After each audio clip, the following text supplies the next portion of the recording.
अंग्रेजों ने एक दूसरा काम और किया कि हिंदुस्तान के व्यापारियों का माल हिंदुस्तान के बाजार में बिकने ना पाए, इसके लिए उन्होंने हिंदुस्तानी व्यापारियों पर तमाम तरह के टैक्स लगा दिए। हिंदुस्तान में अंग्रेजों की सरकार ने टैक्स लगाया, जो सबसे पहला वो था एक्साइज का tax, excise duty. Excise duty क्यों लगाई उन्होंने कहा कि हिंदुस्तान के व्यापारी जो माल बनाते हैं उस माल के उत्पादन पे कर लगाओ। फिर उसके बाद अंग्रेजों ने एक दूसरा फैसला किया कि हिंदुस्तानी व्यापारी जो माल पैदा करते हैं उस पे कर देंगे, और फिर उस माल की जब बिक्री होगी बाजार में तो उस पर भी कर लगा दो।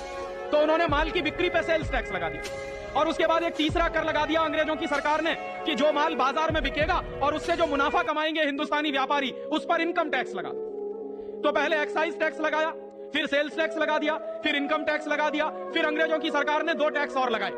एक टैक्स उन्होंने लगाया टोल टैक्स। हिंदुस्तान के व्यापारी अपने माल को एक गांव से दूसरे गांव में ले जाते हैं तो जगह जगह जो टोल टैक्स देना पड़ता है वो अंग्रेजों के जमाने का लगाया। और टोल टैक्स के बाद उन्होंने एक टैक्स